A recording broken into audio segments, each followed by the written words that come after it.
Let's rank every rotation in Major League Baseball for the 2026 season. We have got so much baseball content coming at you guys. Make sure you are subscribed to the Windup so you don't miss out. Big shout out to all our members who get early access to every video. There's a ton on the channel right now. So seriously, it's probably one of the best value times you ever could be as a member.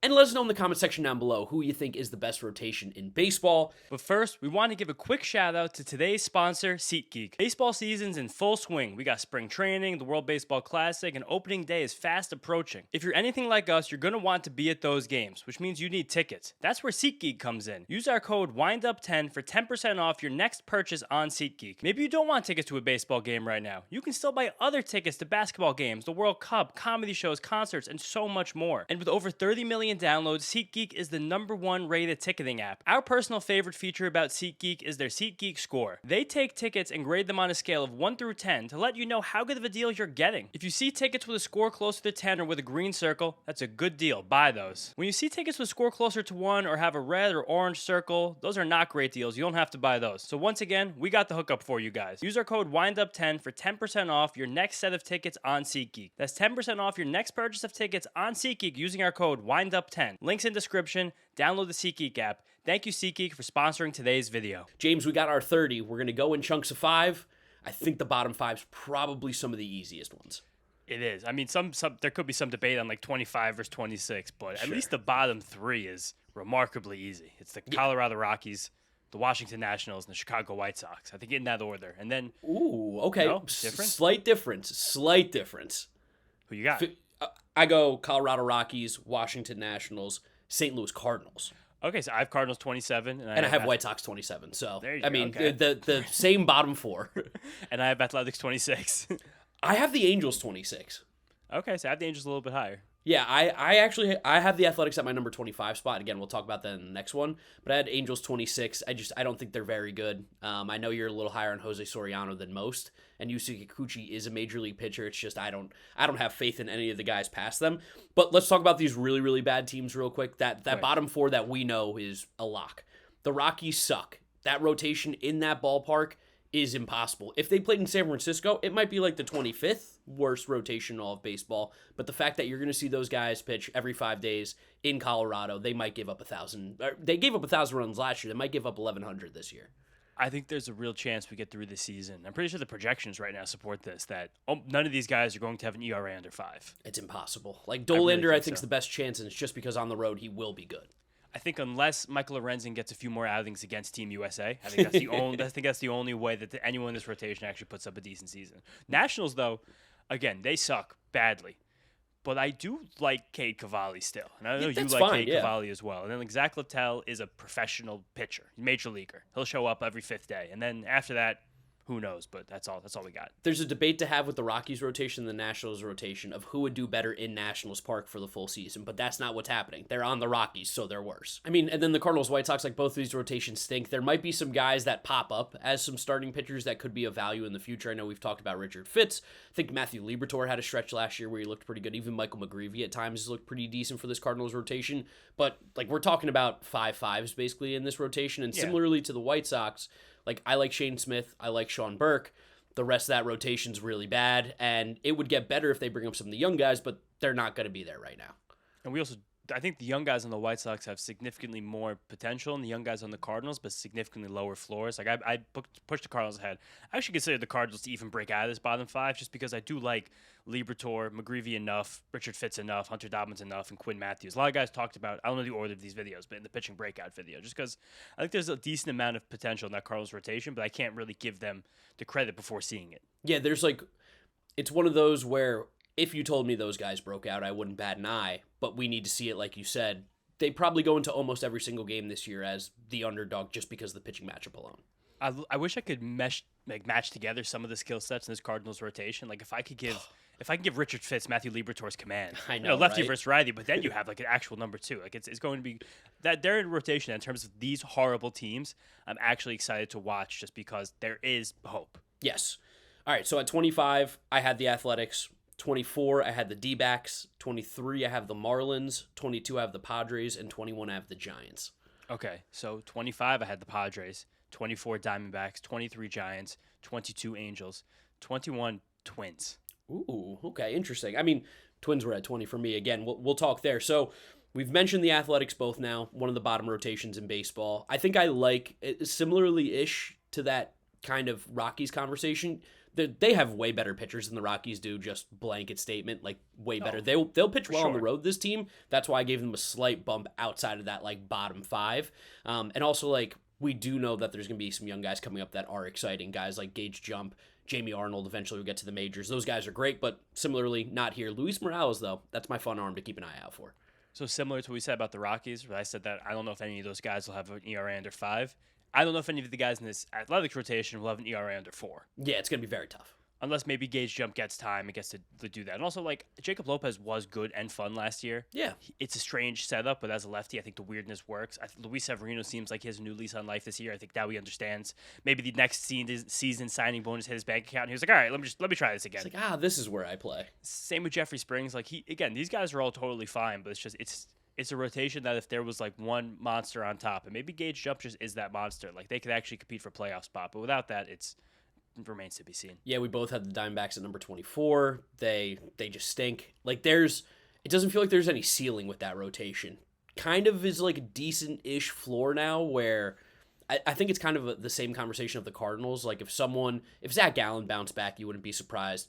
I think I'm done with Brandon Pfaadt and believing that he's ever going to figure it out. Like he just is a 4 or 5 starter at this point. Eduardo Rodriguez stinks. Merrill Kelly's hurt right now. Who knows what's going on with him? Like that's the scary part, but it's not the same as those bottom 5 teams that we talk about. No, it's definitely not. There's a big gap there. I think there's even a decent gap because I had the Padres now also right there at 25. We'll talk about them in a little bit. There's a big tier break there, I think. And we're going to have some tiers that go into this. Isn't a tier list video like you guys have seen us do a lot, but there are definitely big tiers in this rotation. This Diamondback rotation is, especially when you add Zach Gallen back on top, like it's completely acceptable. Yes. And then if you get Corbin Burns back, it changes a lot, but I still think if you're even anticipating 50 innings from Corbin Burns this year, you're kind of asking for a lot after Tommy John. Last May? Last May, I think. Yeah, if we see Corbin Burns pitch this year, stuff is going really well for the Diamondbacks. Like, that means they're in it, but there's a good chance that they're not, so no reason to force Corbin Burns back except to just be back. Can I talk about my Angels a little bit? Yeah, where'd you put them at? I put them at 22. Okay, I mean, I put them at 26. Again, relatively the same ranking, but this is you doing a lot of upside thinking here because kind of. No, it is. There is. Yusei Kikuchi stunk last year. Yusei Kikuchi stunk in terms of like a guy who could be like a top rotation guy, but in terms of like a back middle guy, he's totally fine. Yeah, he's a great 3-4 right now. Yeah, awesome. Jose Soriano huge. Still, I know that's your guy. That's going to be the one that you're going to die on that hill. But the results are still not good. No, but there's moments when they're good, but last year, overall was not good. I think that Jose Soriano and Yusei Kikuchi this year, those ERAs might flip-flop. Like, Soriano just might have the 3.9, and Kikuchi might have the 4.2. And when you add both their stats together, it's very similar to what wound up last year. And I also think just Reed Detmer's going back in the rotation. Like, it just seems like he has it all going. I've got my hot take. Rotation's not going to work for him. Okay, I can see that. That's possible. He was such a good reliever, and we've seen the starter, and it's been so bad. Granted, that's the Angels' fault. Like coming out of college, I thought Reed Detmers was pretty close to MLB ready coming out of college, and then I don't know what. Not really though. That was one of the guys they actually waited a little bit longer than usual. But like there's been no development. This is a huge year. They have Mike Maddox now, I believe, as their pitching coach. I think they've brought in some new pitching guys. If the Angels can even develop pitching like just 5% development, Reed Detmers will be a major league starter. I don't believe in the Angels pitching development. How many innings does Grayson Rodriguez throw? 88. Okay, if he throws 88, then again, I think you're underselling them. I don't know if they're going to be a good 88. I know the injuries have really mounted the last few years, but he's never really been bad. He's never been bad, pitcher. And he's flashed really good. Again, it's the Angels thing. Like I'm sorry, Angels fans. I pile on you. I pile on you. But it's a joke of an organization. It's debatably the Jets of baseball. I don't think anyone's. I think the Rockies are the Jets of baseball. I'm going to be honest. Rockies have made the playoffs. So they've had they made a World Series. Jets made back-to-back AFC title games 15 years ago. No Super Bowl. No, yeah, neither the Rockies. No World Series. Rockies made a World Series. And made the World Series. Yeah, make it to a Super Bowl. Oh, the Jets made the World Series. It was only 60 years ago. Yeah. But also the Angels, I just think we are going to see George Klass in the major leagues this year. This stuff looks outrageous. He looks good. I like him. Boy, Tyler Bremer also looks good. I don't know if we're going to see him, but the Angels way we would see They him. might. And Sam Aldigari, like, he looks nice. The World Baseball Classic. Like, it's a weird for the Angels to say there's like, and I'm not mentioning Alek Manoah because he looks bad, but there's actually a shocking amount of pitching depth that the Angels have this year. They haven't in years past. Yeah, it's just I don't know if it's any good. But it might not be any good, but they might have like a 3 and a 4. They might have like 2 or 3 threes in the rotation this year, and then a bunch of 5s, which for them, that actually gets you to be a fringe top 20 rotation. Yeah, I mean, again, we're separated by 4. We still think they stink. Yes, yeah, totally. Padres, that's going to be the one that people are going to tilt about. But you think they stink harder than me. I felt crazy putting them at 22, but truthfully, this Padres rotation I don't even think it's a glass cannon. It's just not good. I think I might be slightly overrating them. I think that a lot of this depends on where you see Nick Pivetta. Like, if you see Nick Pivetta as more of a low 3 ERA guy or high 3 ERA guy, I think that will kind of drastically shift where this is. Let's even just split the middle. He's a mid 3.5 guy. Yeah, like that's a comfortable place this year. This rotation still stinks. And similar to what I just said about Grayson Rodriguez, to a different degree, how many innings do you think Michael King throws this year? I was going to say like 110, I think. I hope he throws 150. I hope he's healthy. I mean, this is not rooting against the Padres here. No, like, I love Michael King. Take the Mets fan hat off. Like, I hope Michael King has a great year, but like, he also looked really bad last year when he came back. Well, he looked really bad because I think he was pitching injured. I think the team was like, we need you. And I think he was like, yeah, I'll do it. Sure, let's do it. But like it was terrible. But I think Michael King's a guy who gets by so much on the command that when things are off health-wise, your command suffers. But we're recording this the afternoon that we got a report that there's a holding pattern with Joe Musgrove. So maybe by the time you guys hear this, maybe Joe Musgrove is throwing again. He's back on track for opening day. But I don't want to hear Joe Musgrove having a setback 18 months after his Tommy John surgery when he is – I can't stress this enough, a vital cog in this Padres rotation. If they don't have Joe Musgrove, they can't make the postseason. Not possible. Without Joe Musgrove, opening day rotation, you're going to have Randy Vasquez, German Marquez, and Walker Buehler. Walker Buehler, who recently just said he started feeling his elbow again for like the first time in like a year plus. Didn't he say he like bumped it on something and it stopped everything? Yeah, that basically like he just hit it and was like, oh, my elbow feels great. It's like George Costanza right there. And right now, Randy Vasquez is throwing harder in spring. I see that 100%. But we've seen spring paper tigers before. It's still the middle of March as we're recording this, so we still hope everything. This rotation is one, not even disaster away. They're one like 25th percentile outcome away from like possibly competing like with the Cardinals rotation for being that bad. There's nobody behind those guys. There's nobody. I mean, Marco Gonzalez, Griffin Canning when he's healthy, Matt Waldron again. But these guys are also injured right now still. Griffin Canning's coming off an Achilles. He's going to be throwing big innings for the Padres. I know Matt Waldron's got butt issues right now. I'm not sure what's going on there. But like that was weirdly the most viral story of the spring. And JP Sears, they got in the DeVries Mason Miller trade last year. He should be a major league average guy. He was terrible last year, so maybe the big bounce back from them is what we're missing. But I can't see a rosy glow of this rotation. I'm way lower on them than you are. I mean, you put them at 25. I put them at 22. It's not like I guess, yeah. My Angels are 22, and I think the Angels is a much better rotation than the Padres. Yeah, I can't in good faith say that. We also have the Giants pretty low. I had them at 21. You had them at 24. 23. Yeah. 23. This rotation also stinks. Like Logan Webb and Robbie Ray, I think are good. I mean, obviously Logan Webb's very good. Robbie Ray is good enough right now, right in this conversation. The rest of it doesn't really even slightly interest me. I guess Carson Wisenhunt, right? He's been up to like 94, 95 this spring. 97 in camp. There we go. Like that's a huge difference. That could be the big one for them. In that ballpark, that pitching will probably play better than where we rank them. But it is, again, like after those two, it's very, very sketchy. I think also Tyler Mahle has looked nice this spring, but I can't bring myself to trust Tyler Mahle after all of these years, especially after last year when he left. He was amazing through 2 months of the season. He left with shoulder discomfort, and we got no updates on Tyler Mahle for 4 straight months. There was not even a mention of him. Back in 2019, I went to Red Spring Training to do some YouTube videos. Tyler Mahle is one of the hardest working players that I've ever seen. So if there's a guy he's trying. I don't think his body can physically do it. And he throws in a way where like that fastball, the shape on it is amazing. But Sick. if he continues to trickle down his velocity, it's bad. Also, Adrian Hauser, I can't believe in Adrian Hauser last year. I think Adrian Hauser will be a mid-4s ERA guy, and that's fine over the course of 162. That can get a team somewhere. We also got news that Hayden Birdsong probably has an elbow injury. It looks like he's going to have the surgery. Like Blade Tidwell, whatever you think about him, I think he's probably like a back-end MLB starter. Landon Rupp is... We'll see again. Like, it's just, he's funky and weird, but I don't know how much that funky and weird will work. Maybe I'm underrating this rotation a little bit now, speaking all this into existence, but I'm so terrified of their depth that I'm not super confident in their middle. We're separated by 2. I think you're rating them just fine. Yeah, I know you're right about that. Should we get the top 20 started here?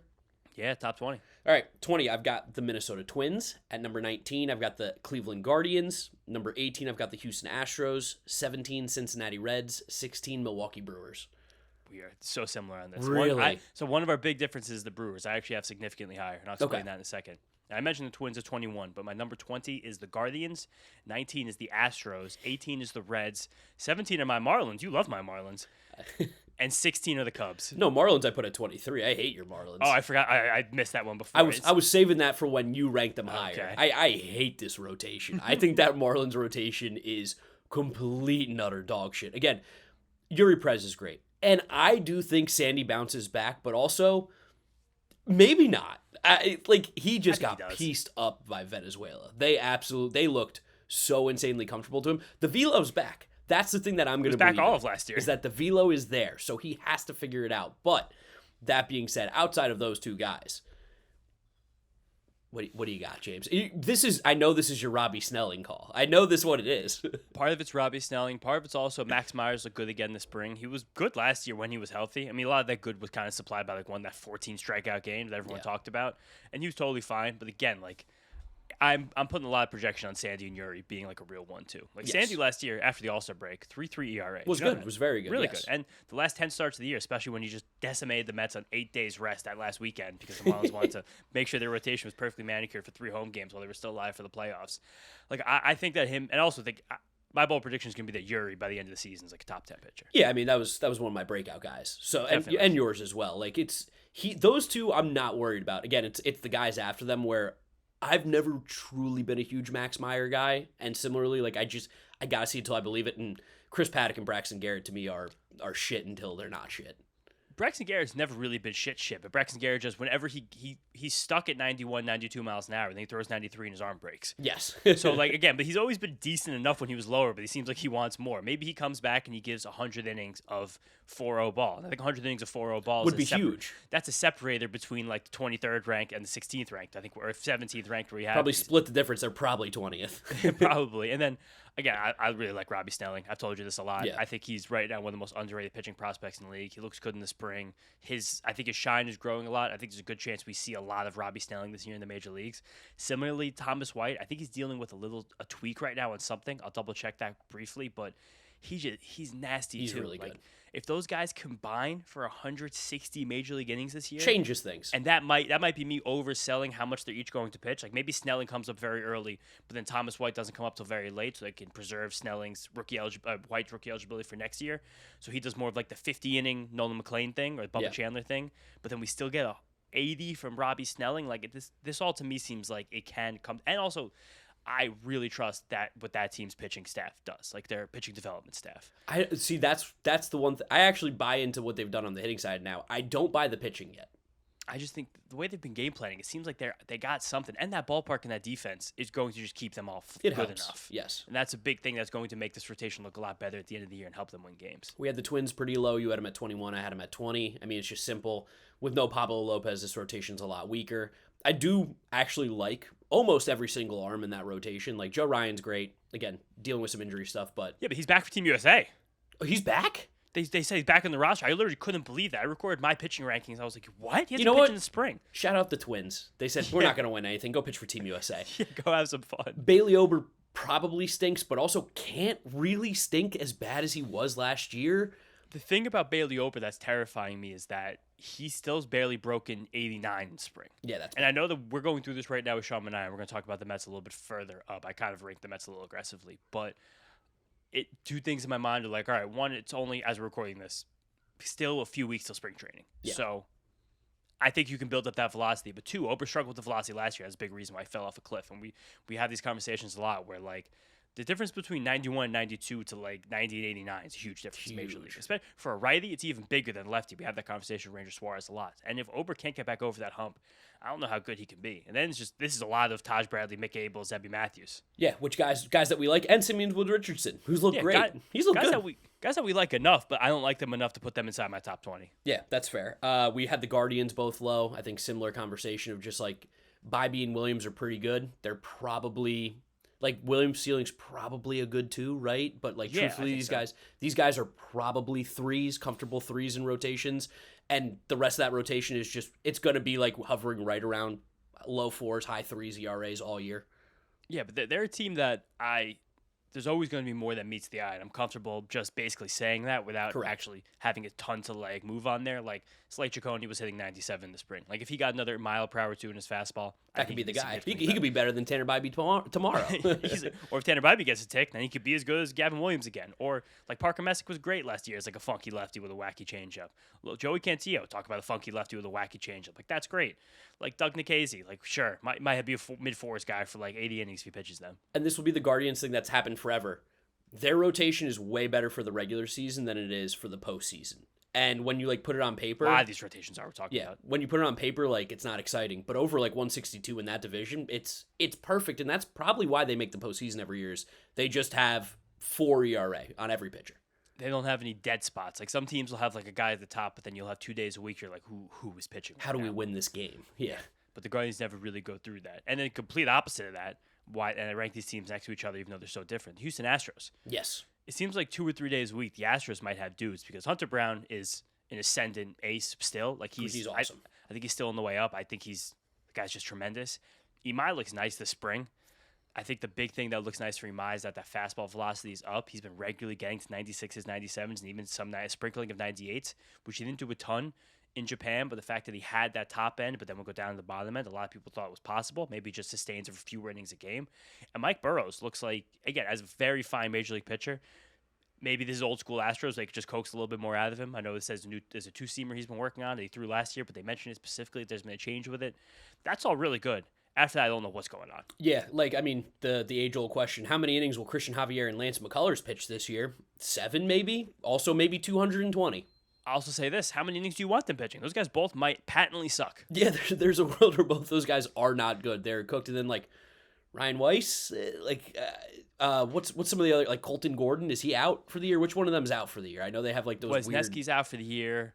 Colton Gordon, I think he also might be out for the year. I don't see Colton Gordon on anything right now. Okay. There's Ryan one guy Weiss, I'm forgetting. Is it Jason Alexander? Yeah, George. Yeah, George. Yeah. George will be out there. Ryan Weiss is actually like, he has enough things to be a major league starting pitcher. Yes. Like he's the guy that Nick Pollock is obsessed with right now, where it's like good fastball, Extension? good changeup, sweeper. Like if you have those 3 things, you can just get every hitter out. You might not be able to do it 3 times around the order, but you could probably do it 2 times around the order, and 2 times around the order. I think is mildly important to be a back end rotation guy in a team that desperately needs it. I think people will also be a little bit shocked hearing the Reds down low, but it's just with Hunter Green out until June at the earliest, it's just not a very good rotation. Well, if Hunter Green's in this rotation, I think they're potentially top 5. Oh, without a doubt. That's how much he changes his team. But the fact that they have to basically every single depth guy now is to move up a rung. Like now, like Nickel Dole's your 1 instead of your 2. Brady Singer's your 2 instead of your 3. I mean, Andrew Abbott's your 2 instead of your 3. Brady Singer's your 3 instead of your 4. Now Chase Burns is there. I mean, Chase Burns probably sky high potential too, but it's still like I still want to see Chase Burns do it consistently at the major league level. I believe he will at some point. Yeah, like me and you love Chase Burns, but that's projections being pitching freak guys, where like in actuality, there's a world where he's just an okay pitcher this year. I think his career, he's still going to be great. It's just this year might take another second. To me, Chase Burns is one of the guys I don't even see if there's an in-between. Like, Chase Burns could have a 3.2 ERA or 4.2 ERA. And I wouldn't blink. Yeah, so maybe he does split the middle and go 3.7, which I think most of the projections have him for right now anyway. But, like, also, like, Rhett Lowther, I've never been really enthused by Rhett Lowther at all. Brandon Williamson is the same. Chase Petty, it's the same but more fun. Yes. I like watching Chase Petty pitch probably a little more than those guys because the stuff is crazy. It's just there's not enough meat and potatoes behind the top guys. Now, you lost one of the top guys to make this even the top 15 rotation for me. And who'd you have at 16? The Cubs. Cubs, okay. Yeah, I had the Cubs significantly higher. Significantly higher. Yeah. All right, so maybe we'll wait till then and we'll go back and forth on the Cubs. Yeah, we'll go back and forth on the Cubs. Number 15, James. Give us your 15 through 11. 15, I had the Rays. 14, the Braves. 13, the Orioles. 12, the Brewers. And 11, the Mets. Interesting. Very, very interesting. Okay, this is where we're starting to get a little bit different. So at 15, I had the Braves. 14, I had the Mets. 13, I had the Rays. 12, I have the Rangers. And get ready for this. Get ready to fly out your chair. 11, I got the Orioles. Okay. I mean, I had the Orioles 13. Oh, I thought you had them at 15. No, I just said 13. Okay, 13, 15. No, huge difference. And I think, just since we're talking about the Orioles, I I'm starting to believe that there's a world where this could be a top 8 rotation in baseball by the time we see it at the end of the year. I don't disagree with that. And I think that the closer we get to the season, just for some reason, the trio of Bradish, Rogers, Boz, Feels good. It really starting to feel a lot better than I felt about it in like December and January. And then like talk about meat and potatoes, Bassett, Eflin, Dean Kramer, like that is one of the best plates of mashed potatoes that you could ever have right now. And I know we've given the Orioles so much crap about their pitching, but now seeing these, it was all about that top 3 with Rogers, Bradish, and Boz. And seeing what they look like in spring, and that Rogers is holding the velocity, and Bradish is obviously disgusting and looking healthy, and Boz has looked really good. Now I start to believe a lot more in this Orioles team. Boz has looked good, but it's still the same thing that could plague Boz, which is like the command is still crazy, but the stuff is crisp. I don't really care about a spring ERA. I care about crispy stuff. The fact that Boz has that, which is similar to why I still believe in Boz after last year's ERA. But it's just like, I guess the biggest concern just between those 3 guys is the workload thing. Yeah. Like and you have the meat and potatoes to stand up to it, but last year Bradish at all levels got to like 50-ish innings. I'm gonna double check that right now. I think that's why you have a Bassett and you just bring back Eflin just for whatever you got, and Dean Kramer's gonna give you 150. So last year Bradish did, it was 22 and 32, so it's 54 innings. So I guess 120. That's conservative. 140. I think that's like get crazy. Yeah. Also, like, there's nothing that says he can't just be healthy and pitch a full year. It's just we're being conservative. How careful they're going to possibly be with him. And like, again, we like Dean Kramer. I still like Tyler Wells' stuff. It's been up and down a little bit health wise, role wise, the last few years. And Trey Gibson is a triple A for them that is very nasty as well. And Cade Povich is still like one command grade away from actually, I think, being a very capable major league starting pitcher. Yeah. Enough funk from the left side, enough stuff, very deep repertoire. Like good changeup for the righties. Like there's definitely a path forward for a lot of guys in this rotation, and now they have weird upside at every single level, and I think enough floor to be again pretty stably a top 15 rotation. Who'd you have at 15? Rays. You had the Rays. I had them at 13. So I can't believe you had them higher than me. Yeah, you know what it is? I'm drinking. Seeing McClanahan pitch makes me feel something. It just but he doesn't not pitch. He doesn't look good. I know, but just seeing him pitch makes me feel tingly. Like fair. I know he's not going to be the McClanahan that we saw in the past, which was legitimately like a top 10 pitcher in the game when he was healthy. But him being towards that back end with Drew Rasmussen and Ryan Pepio, and even gonna throw up here, but like Nick Martinez and Steven Matz, like they're meat potatoes. Meat and potatoes. I see. Maybe this is a ceiling play for me. I just see that this ceiling of this rotation could be obnoxiously high. See, I was kind of thinking the opposite. I'm worried about their ceiling because I don't think I see Shane McClanahan at all in the same light anymore. Like I truly just there's no way. Like the stuff hasn't looked as crisp. The velocity's not seemingly ever going to get back to that same spot. Like it's not going to be 98. Serious surgeries. If I feel like mid-3s ERA guy, I think is a very fine spot to put. That'd be great. Shane Maniclan, 3.8, like Maniclan? Like that. McClanahan, jeez, going all over the place. I love Rasmussen and Pepio though. I think in terms of a 1-2 in baseball, those guys are incredibly underrated. And I feel like one day Joe Boyle will just click. And they got Brody Hopkins waiting too. Yeah, Brody Hopkins looking at animal. Look at Brody Hopkins based on the way this rotation's aligned. Like he actually could get innings this year. I think this is definitely this is his 40-man season, so he has to be added by the end of the year anyway. And Ian Seymour, it's not like you'd ever expected. Like the modern pitching doesn't tell you that Ian Seymour's supposed to be nasty, but he shows up and he misses bats and he's really good around the edges. Has like a very lefty. A very soft tossing lefty with a slider and a changeup. Just to give you guys a sense, last year he averaged 91.5 on that fastball velocity. It's nice like Ranger Suarez velo. Yeah, it is basically Ranger Suarez velo, and it's a cutter and a changeup, kind of like Ranger Suarez. Like, what if he just became Ranger Suarez? He's white Ranger Suarez. He's 27 years old too, a late bloomer, similar to Ranger Suarez. Probably got to get a little bit more of a sinker going on because he doesn't have that. But they're going to find a way. Tropicana's a great place to pitch. Like it's probably going to work out. I think right now, if you ask some other people, we could even be underrating the Rays rotation. Okay, even me at 13. Yeah, I had 15. Cool. Listen, I'm happy to be underrated at times. Braves, you had where? 14. I had them at 15. I mean, this rotation, again, we know is mega glass cannon. And we've already started to see what's going on if this rotation gets any injuries. Like Bryce Elder right now is going to be a hard 4 in this rotation. Spencer Strider just looks so bad. He's looking a little bit better as these spring starts are going on, but somewhere still better, a fastball that's better than last season, but significantly worse than before the most recent arm surgery. Yeah, he's not an ace anymore. This version of Spencer Strider is not a frontline starter like that. And this is me just being, I'm so down on the Braves. I think they're going to stink again. I'm running with that take. Could be the kiss of death. But, like, Chris Sale's, like, really old. And he has a history of getting hurt in the craziest ways. No, Chris Sale? Chris Sale diving for a ground ball from Juan Soto in the 8th inning of a game against the Mets. That meant nothing for the team. 5-0 game. Yeah, 5-0 game. I don't buy that this rotation is going to be healthy. And even if they are healthy, I think they're middle of the pack right now. So two things with Sale. One, like if he pitches a full season, I think he's still going to lead the league in strikeouts. This is nothing about the effectiveness of Chris Sale. Yeah. I think he's still that good. He's only thrown 130 innings once in the last 5 seasons. Yeah, and so he's 38. Yeah, but also 2 straight years, no arm injury. Big. So we'll say that. Last year was a rib injury. Last year was osteoporosis because he's so old. He fell over and he broke his rib. But that's also the depth of this rotation is, I think it's so much worse than people realize. It's putrid. Like, there was a good chance that Schwellenbach, if he was 100% healthy, would have been the ace of the staff this year. Just considering Sale's, like, up and down health and Strider's up and down effectiveness. Losing him, Waldrop, and A.J. Smith-Shawver, who was lost last year, like, that was supposed to be your meat and potatoes right there. Like, now, again, you're back to Bryce Elder, Grant Holmes, Ronaldo Lopez. How many innings are those guys throwing? And also, sure. Like, I think they'll both be good when they're on the mound. I just don't know how often they'll be on the mound. And then, like, we're going to see some Braves weeks where Martin Perez and Bryce Elder start 3 times between the two of them. And it's going to be really hard for that team to win games with those guys on the mound. And then, but, like, also, do they go mega aggressive with prospects again? Like Owen Murphy off a major arm surgery, J.R. Ritchie, Cam Caminiti, guys who've been drafted in the last few years. Do they just say, yeah, you guys are now pitching. Like, you guys are the new Hurston Waldrop, A.J. Smith-Shawver, Spencer Schwellenbach, because that's just what they seem to do rather than actually backfilling meaningful depth. We had the Mets also in this same thing. I think you had them at 11, the Mets? I had them 11, yeah. Yeah, I had the Mets at 14. It's funny that just the quick switch of, like, you being a little more optimistic about them. I have to be pessimistic just for the fact that the Kodai Senga X Factor is, again, I know he's throwing harder, but I'll believe it when I see it. Sean Manaea looks about as bad as a pitcher could look right now. I mean, he does.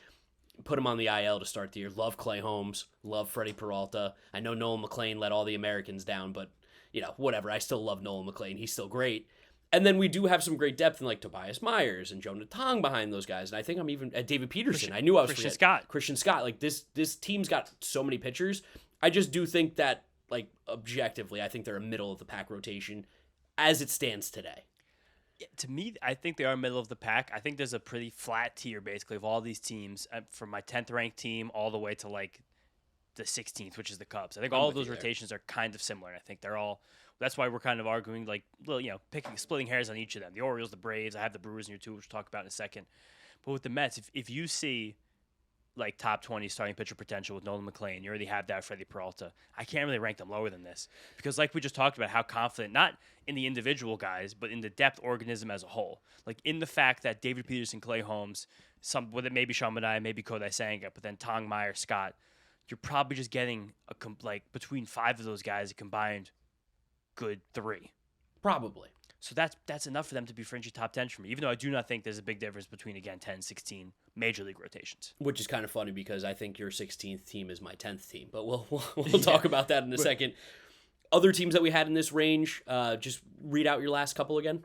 Last couple again. We haven't mentioned the Cubs. We have not mentioned the Brewers. Okay, so I had the Brewers at 16. You had the Brewers where? 12. Okay, so let's talk about them because we'll talk about the Cubs in a second when we going into the top 10. Brewers at 16 for me. Like, I think Miz is going to jump like crazy. I love Woodruff. I am a little bit worried about just the fact that he was throwing like low 90s last year. He just came back and he looked decent in the spring game. Yeah, I still think he's very good. This is not that. I like that they have a million pitchers. I love that they have unlimited arms. And similarly to the Guardians, like, I just think they're the better version of the Guardians always, where it's just like better players at every single position, but the idea is still the same of how they're built. Good defense, a lot of arms, good bullpen, play clean baseball. These pitchers will all pitch well, but, like, at the end of the day, if you were to, like, parse out these guys, I don't know how actually good some of them are. It's completely fair, but whenever we do these rankings, you guys always tell me about this in the comments, I give so much credit to SP 5, 6, 7, 8. You do, you love it. The Brewers have that. That's how you win the race. That's how you get through the marathon. The Brewers just have that better than, like, any other team in the league. Like, I mean, literally, my comment about the Guardians was like, great 162. I don't in the playoffs and don't care. Yeah, that's kind of sadly where I believe the Brewers are at right now too. But like this is a devil magic ranking. Like between It is. Chad Patrick, I mean Quinn Priester's even hurt right now. Quinn Priester this year exactly is going to go exactly in Tobias Myers' arc. We're barely going to see him this year, but might be semi-effective as reliever. Kyle Harrison looks like a monster. He looks very good. He looks stupidly good. I believe Brandon Sproat and Robert Gasser are going to be good pitchers the back of that rotation. Like I don't know if they maybe start to convert Aaron Ashby back to being a starter. He can maybe handle it. Shane Drowan is another lefty that just has all the things the Brewers always look for. And I was down on Woodruff for a little while, and I saw him come back and do a good spring start. It looks like he's now back on track, so some credit there.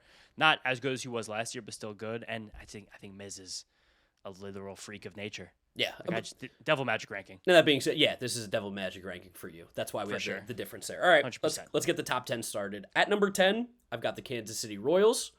At number 9, I've got the Chicago Cubs. At number 8, I've got the Pittsburgh Pirates. Number 7, Toronto Blue Jays. 6, Seattle Mariners. So inside of that, we have 3 rankings exactly the same, and then some that are wildly different. The hive mind is crazy on this channel at times. So 10, I have the Kansas City Royals. Exact. Number 9, Texas Rangers. Okay, I had Rangers at 12. Number 8, New York Yankees. Whoa. Number 7, Toronto Blue Jays. Number 6, Seattle Mariners. Oh, yeah, wow. That is crazy. That's exactly 3 of those teams. So, all right, let's start off with the Kansas City Royals real quick since we're on the same page. Just a good rotation. Like, that's just how I feel about it. Again, Cole Reagans, if he can stay healthy, that's why this is a top 10 rotation. He has the ability to be one of the best pitchers in Major League Baseball when healthy. You've got a lot of meat and potatoes in this rotation as well. Like, again, I'm interested to see what the fences do. I know this is our conversation now in every single video. And this could be the downfall of this rotation, because you do look around, you're like, man, Noah Cameron and Michael Wacha and Seth Lugo and, Bubic is good, but he's got roast beef elbow. Like, how have these guys done it? Maybe it's because the ballpark's massive. Now with the fences being moved in, I am very intrigued to what they do, but I still think they're top 10. Especially as a big fly ball crew over there. And also, Berger, Kolick, Bailey, Falter. Talk about meat potatoes.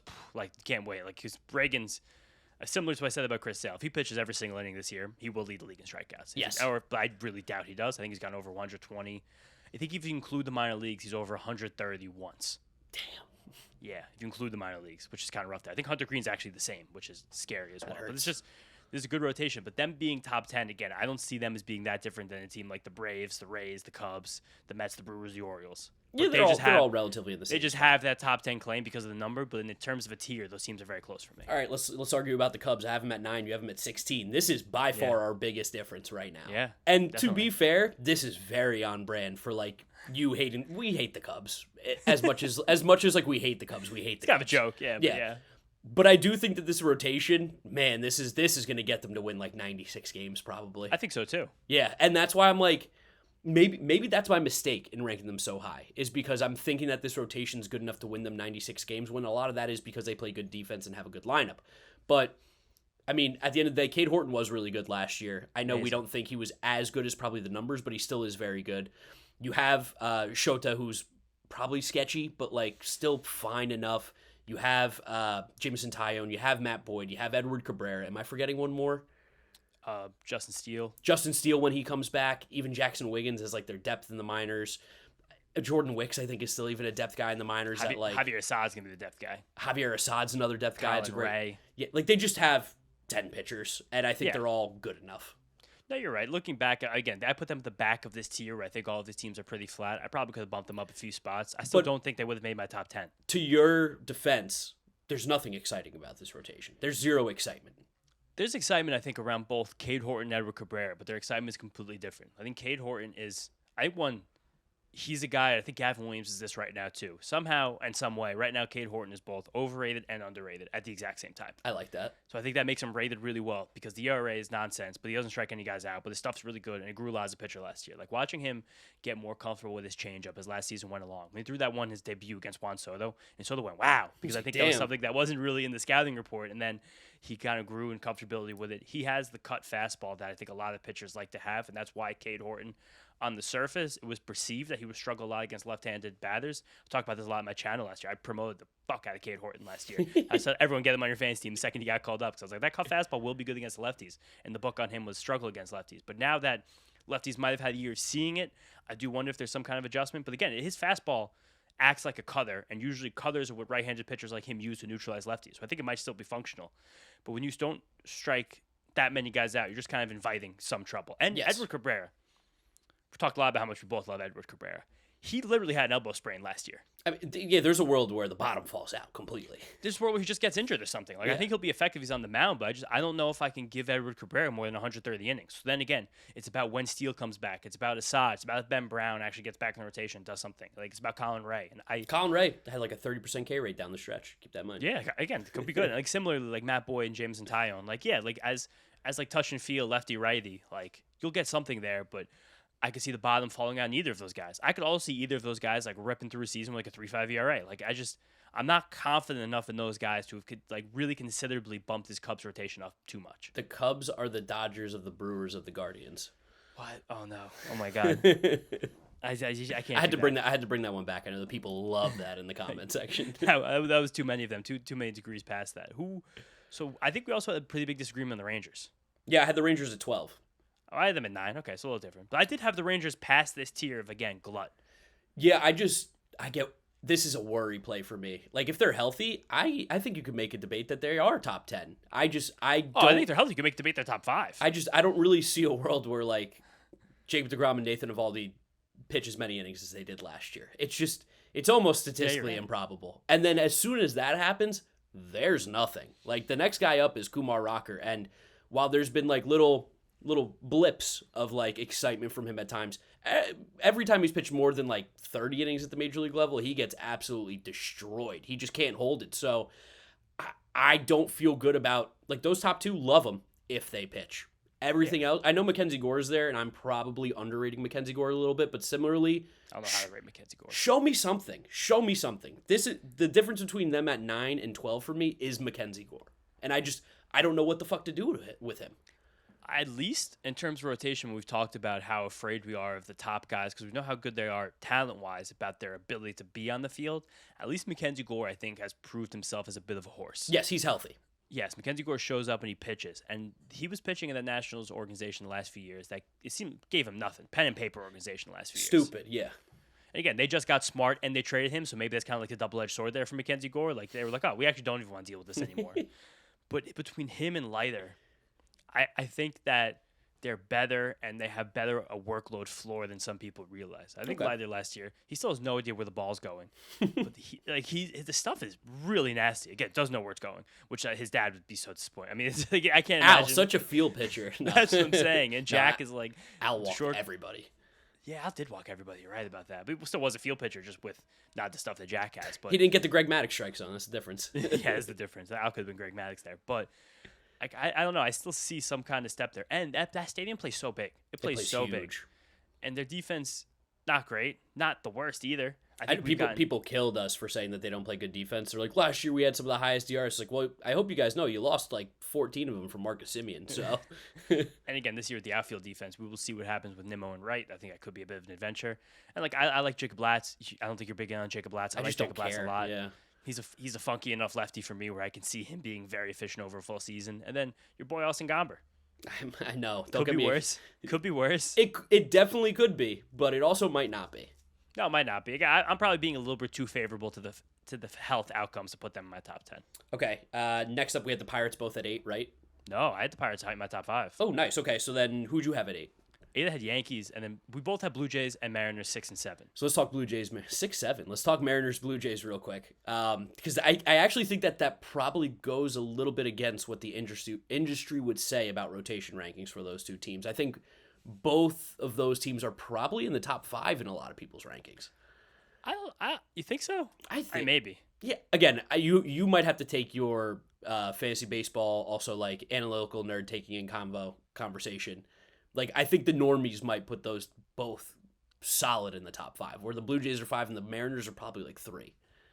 I think the Mariners are 3 on 5 starters, but the Mariners, we've talked about it a lot. Like, what happens? Bryce Miller's already out. Emerson Hancock right now is on pace to pitch 130 innings this year.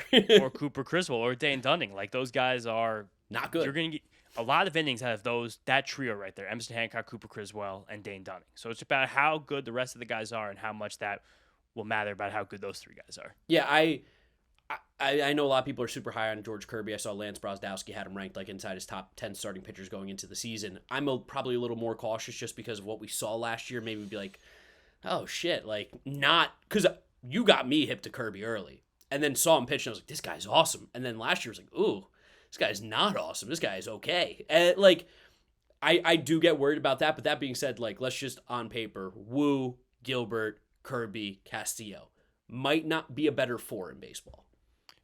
There might be like Dodgers. There might be one better 4. The Red Sox 4 is kind of nice right now too. But again, like that, it's in terms of a 4, that puts you up there with like top 3. But this, we have to look at full rotations right now.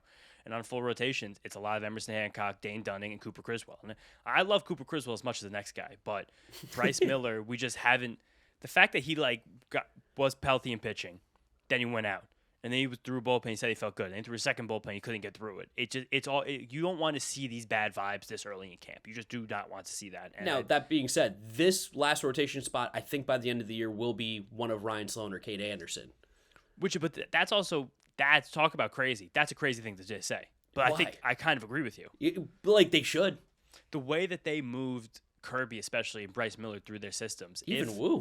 Even Woo, but yeah, Woo is even crazier. I love Brian Woo. Well, like Kirby last year, how hard he got hit, I understand that. He had a huge arm slot change last year. Interesting. He had the shoulder inflammation that knocked him out a bunch of his spring training. He didn't come back pitching until like almost the end of May, like May 22nd, I think it was. And he got pieced in those first 2 starts. He gave 11 runs, like 8 innings right off the bat. So the ERA was never going to recover from that. Where at the same time, it seemed like once he kind of got a hold of these new pitch shapes and George Kirby got the George Kirby command back on track, like he was a nearly 30% strikeout rate guy, 5% walk rate guy. Yeah. And I think there's almost no doubt if you're hitting those 2 numbers, you will be a top 10 pitcher in baseball. Oh, yeah, if he does that, yes. And he did that last year, and it looked like he sucked. So this year, he even gets a little bit more removed from that shoulder inflammation. And also, Logan Gilbert is awesome. Dude's a moose. He also didn't pitch that many innings either, to be fair, last year. He got hurt last year, too. I think he had an elbow strain, if I'm not mistaken. But also, when he was on the mound, he was still nasty again. Disgusting. And, last year, it seemed like after the injury, it was a forearm strain, which usually a lot of times forearm strains mean something bad's around the horizon. But he pitched the rest of the year, and he took his velocity. The Achilles. He took his velocity down last year, and his strikeout rate went up by 6 percentage points. Yeah, he was like a 33% strikeout rate guy last year. So I'm like, Logan Gilbert too is also the kind of freak that every year he just changes all of his secondaries. Yeah, he's like that friend. Like if you had roommates lived with, just change the layout of his room every single year. Because I just want to change it up a little bit. He killed his cutter. He snuck more ride in his fastball. Sometimes that happens when you kill the cutter, get more ride in that fastball. He had more splitters. He's messed around with curveballs and knuckle curves and sweepers and different gyro sliders. It's just. And his fastball never even misses that many bats, and he still has all different secondaries, and he's just so good. Yeah, he is very good. Love that. And Woo is a freak of nature. Let's talk about the Blue Jays. We both had him at number 7. I think that, again, the top 3 right now, even though I don't think it technically lines up this way, but of Cease, Gausman, Yasavage. I think it's really good. I still have my questions about Cody Ponce. Again, it's hard to see a guy get shelled in the MPB and just be by the velo and was good in the KBO. 100%. But the KBO sucks. It's a bad league. It's a horrible totally league. Is. So, it's not a horrible league. It's a horrible league in terms of comparing it to Major League Baseball. It's not even close. Lewin Diaz had a 1,200 OPS. That guy stinks. But, I don't know how much I buy into him. Max Scherzer they've chose to put Max Scherzer back into this rotation, I believe, at some point this year, which that feels insane. I don't think he's got anything left.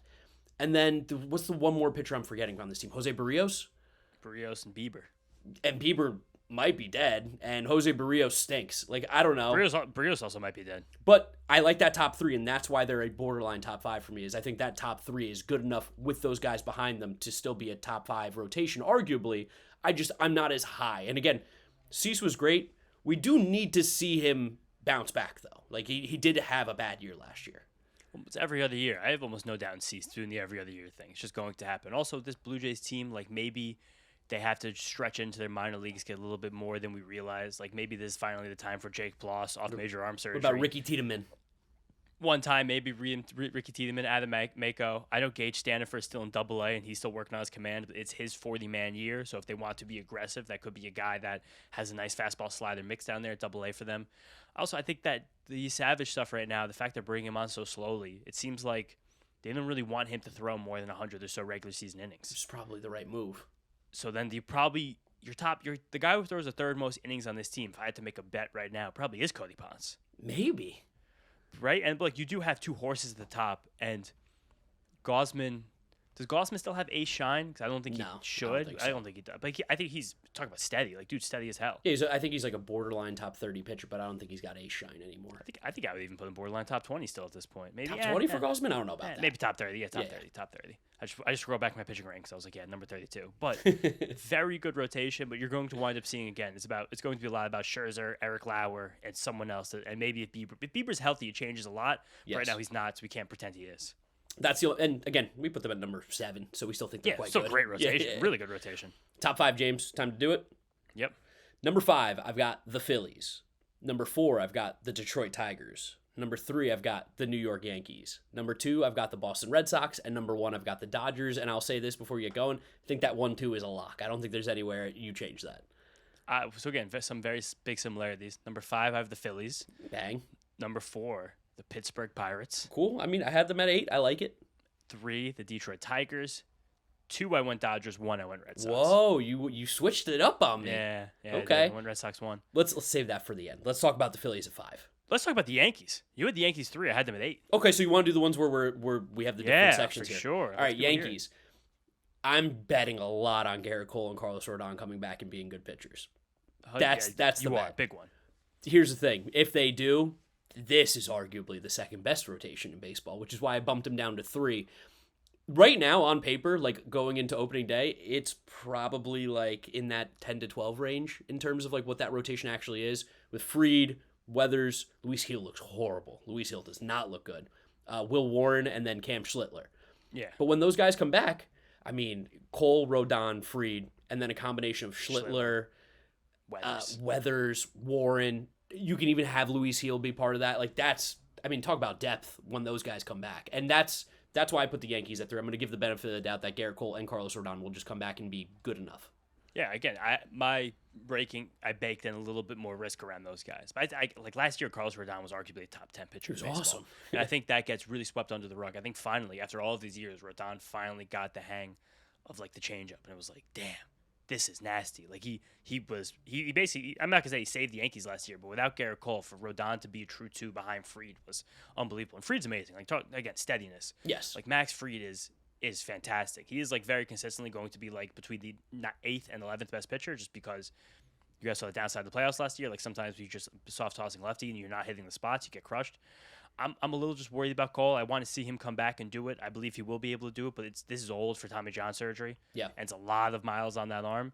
And Schlittler, I love Cam Schlittler's stuff. It's like some of the most unique and some of the most difficult to square up in all of baseball, but I just hate that back is barking early. I know he came back and he was sitting 98 for a spring start, but when the back is barking like this in March, sometimes it can just lead to bad things down the road. And that's why, again, they're outside my top 5. The thing that scares me the most about Schlittler is the fact that his favorite restaurant in all of New York City, you have the best food in the world, he picked the Polo Bar. Like, God, get some fucking culture, dude. Jeez. And he's from Boston. I mean, that's kind of what happens. Polo Bar, my God. You're on a wait list to go get like an okay hamburger. But like we're going to see, I mean, Will Warren, I'll never quit, but I'm also not going to ever believe it's like a ceiling. Like just pray to God there's ever going to be a change up there, but still don't really know. Same with Weathers. Like, I love Ryan Weathers and the stuff is amazing. Every single time he pitches, I'm like, damn, this guy looks nasty. But if stuff's so good, why no pitch good sometimes with Ryan Weathers? Yeah. Like that's kind of where we're at. And also like how many innings can you really bank on Ryan Weathers to throw? Truthfully. 70? 100 would be sick. Like that, and that's kind of where we're at. So this rotation, while they might have one of the biggest gradients of in the league, where if everything works out perfectly, like you said, I think they are comfortably like they could contend for 1 if everything works out perfectly. Yes. If injuries were completely off, this might be the best rotation in baseball, but they're not, and they have way too many of them right now compared to some other teams in this top 5. And then the Pirates were the other one that we had a like big disagreement on. You had them at 4, I had them at 8. I was trying my hardest to put them higher. It's just, like at the end of the day, like Paul Skeens is awesome, Bubba Chandler's awesome. The other guys just have to kind of do it for me to get them into that top 5. But like I these are my Pirates this year, so like I love hearing that they could be a top 5 rotation. I mean, I'm a big Braxton Ashcraft guy. I love think him. Braxton Ashcraft's going to show up and pitch, and also Jared Jones, like his Tommy John schedule really seems to put him on pace, and he's pitching like a competitive bullpens right now. Him and Skeens are spending time together. There was a cool video of him, Skeens, and Chandler hanging out that was going around Twitter, where it's like, if you can get 80 innings from Jared Jones, Changes things. and like by June 1st, if he's actually in this, and you go Skeens, Chandler, Jones, Ashcraft, Keller, It's electric. Like in terms of 5, and again, I'm going against some of my rules because their depth isn't as great. Like I think we're actually going to sadly see Mike Clevenger throw a major league inning this year, which makes me want to fucking throw up. That sucks. Cameron Lazinski, like he's My boy. That's your boy. It's your Gamecock. Wild Arsenal guy who, like, he's going to junk it up for a while. Like, Hunter Barco and Thomas Harrington, also, those guys have enough stuff to where, like, you can squint and see their futures as mid-rotation guys. If they were on the Guardians, people would be like, hey, not a bad play. They also, I want to shout out the guy's name because they pulled the Astros pitching coach this year who was the Brent Strom disciple, and now Strom is retired. And Can't remember his name. Yeah, I got his name right here. I'm going to pull it up. I think the Mets actually spoke to him, too, as they were going through Justin Willard. Pitching coach, Pittsburgh Pirates. But this is just, it's also, I think, to throw Skeens on top of all this. Bill Murphy. Bill Murphy, okay. Bill Murphy, strong name. It's a strong name.